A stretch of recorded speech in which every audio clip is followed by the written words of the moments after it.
Hi YouTubers, my name is Kevin and you're watching The Royal We. In this message I want to talk with you about the rise of narcissism that we are seeing taking place in today's cultures and in societies all over the world. Not only are we seeing a rise of narcissism, but it seems like we are seeing a rise of toxic and abusive relationships, and we are becoming more aware of these toxic and abusive dynamics, causing all kinds of problems within families and in intimate partnerships. Now, we're all curious as to why there's such a rise and why there's such an elevation of narcissism. And I think it's beneficial for us to understand why this is taking place so that you and I know how we should be responding to narcissism in this life so that we have a chance and an opportunity to live differently. Now, if this sounds good to you, hit the like button right now and I will continue. Now then, first and foremost, I think it's important for us to square away right off the bat that evil is not new. Narcissism is not new. All we have to do is go back and look at the ancient literature ever since people were able to put pen to paper and leave us messages to see that evil has always been a part of this world. We can go back to the ancient story of Cain killing his own brother Abel in a jealous fit of rage from narcissism. And now this represents the very first two people born on the face of this planet. And what does this say about humanity when one brother can kill the other out of a fit of narcissistic rage, fueled by envy, jealousy, bitterness, resentfulness? And these are the things that we see in narcissism that has become so widespread in today's cultures and societies. So note that it has not changed, it's always been there.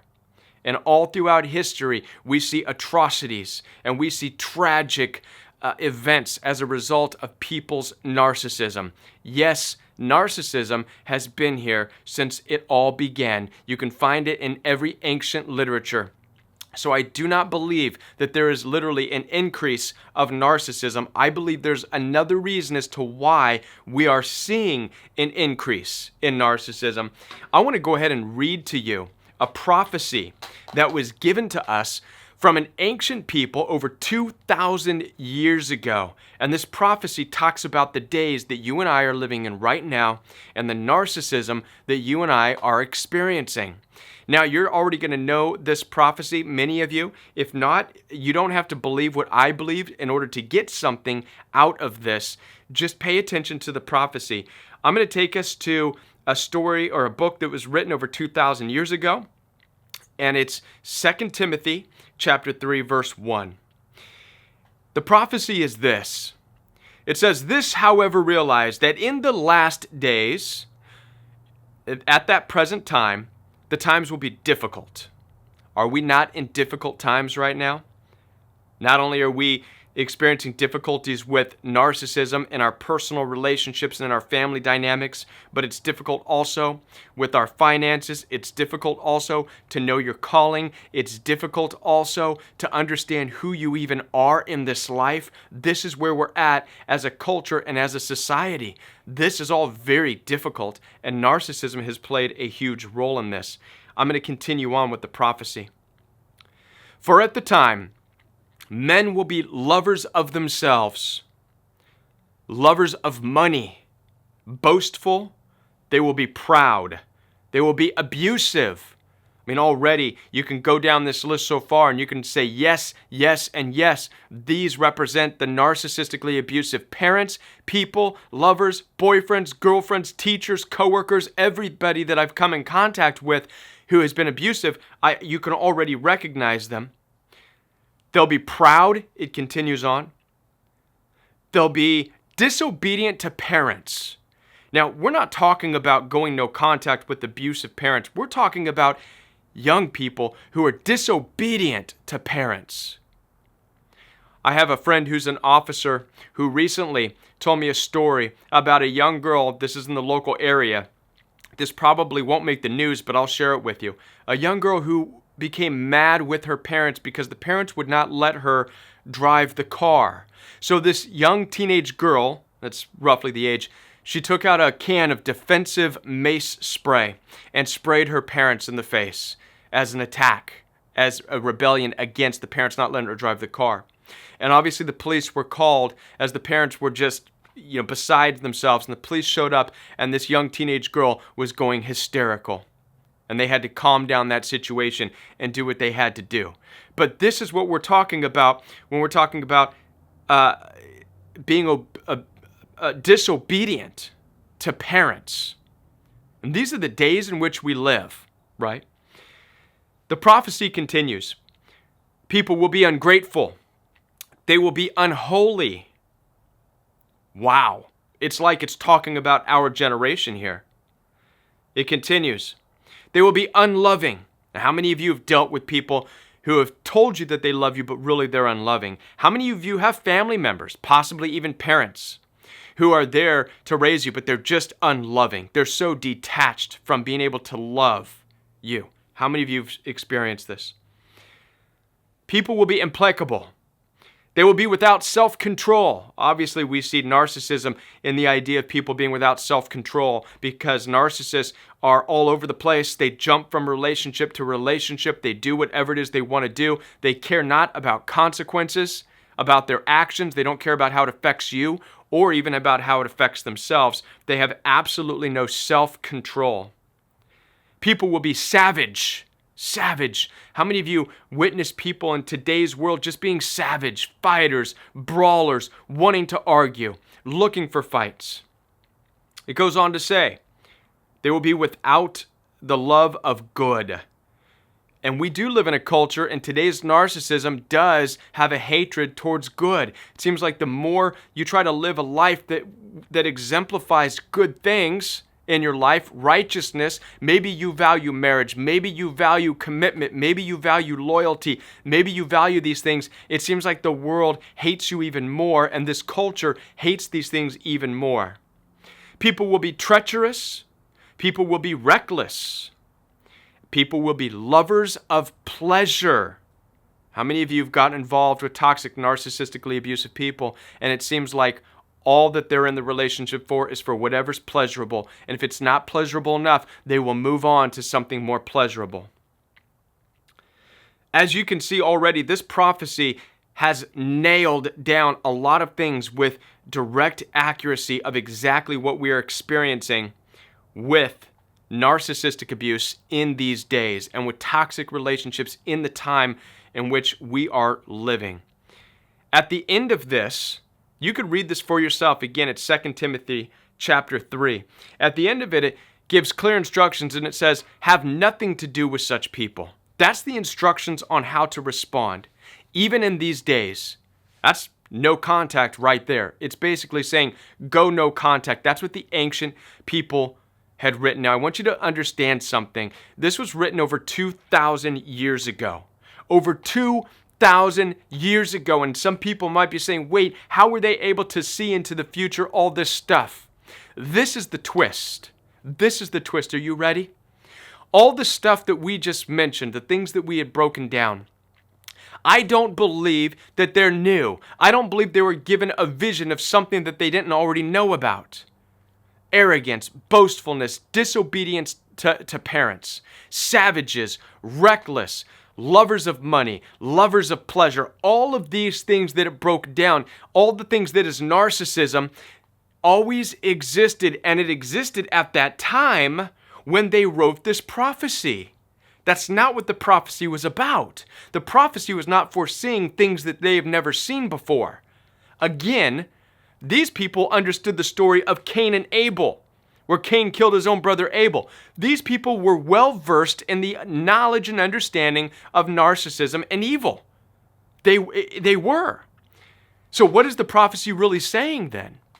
If they knew these things and they existed at that time, what's the prophecy really saying? I believe what the prophecy is really about is they foresaw a time when people's boundaries would diminish so much that it would start to allow those things to take over. Do you follow me? In other words, at the time, And all throughout the ancient literature, great effort was taken to build boundaries around the communities of believers, communities of people who worshiped God, for example, communities of people who wanted to keep purity within their community. And within these communities, they kept the narcissism out. They kept the wickedness and the killing and the murderers and the slanderers and the gossipers and the snakes trying to weasel their way in. They kept them out, even by force if they had to. What they foresaw was a day in which all these things would creep in so slowly into people's lives that we would grow accustomed to it and that our boundaries would slowly deteriorate. That is the prophecy, is that it's not that narcissism is new. It's not that abuse is new. It's that our boundaries, we have been conditioned to drop our boundaries against these things. The family dynamic boundaries have been dropped. The community boundaries have been dropped, and they continue to drop at rapid paces, where there are no more rules and no more laws to protect and keep out bad ideas and concepts and evil principles and narcissism.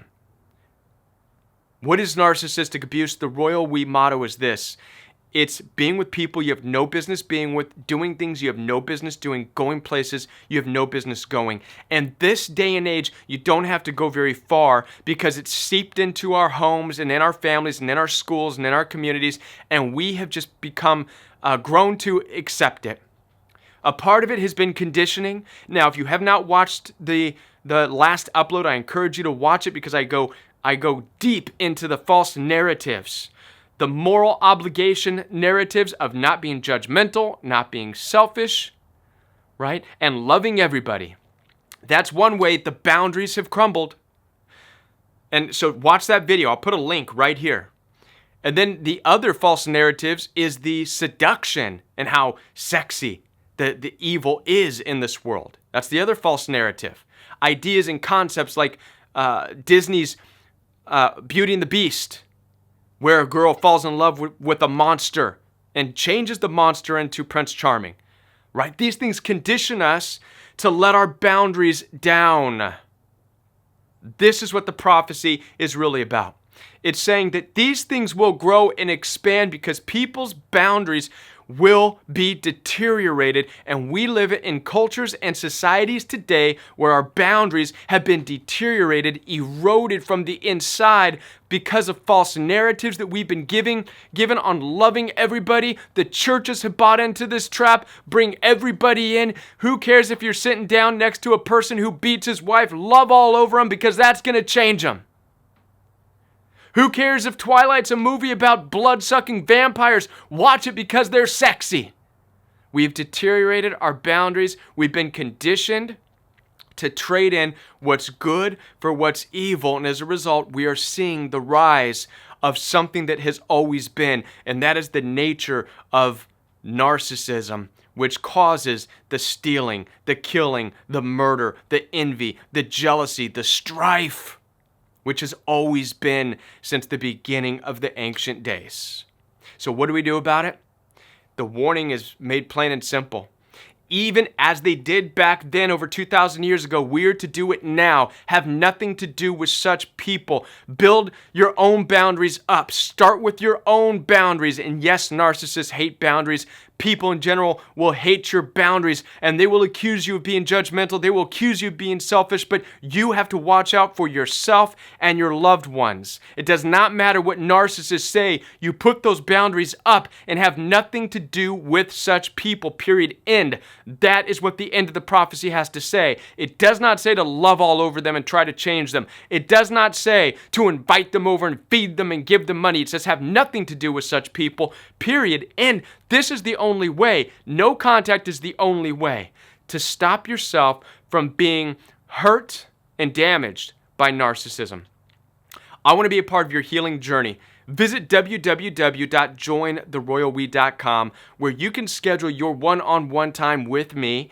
We could do telephone consultations. We could do FaceTime consultations for those of you who are iPhone, Apple users. We could do text message consultations. Also, every Monday night at 9 o'clock p.m. Central Time is Royal We Community live chat. You can find the link down in the description box to that. And Saturday mornings at 9 a.m. Central Time is Royal We Fellowship. It's an in-depth Bible study where we look at the ancient literature of the Bible from the perspective of a world that is narcissistic and very toxic. And I hope to see you at these places. Again, open up the description box and find the links to everything you need right down there. And I'll be back with more videos right here on the Royal We.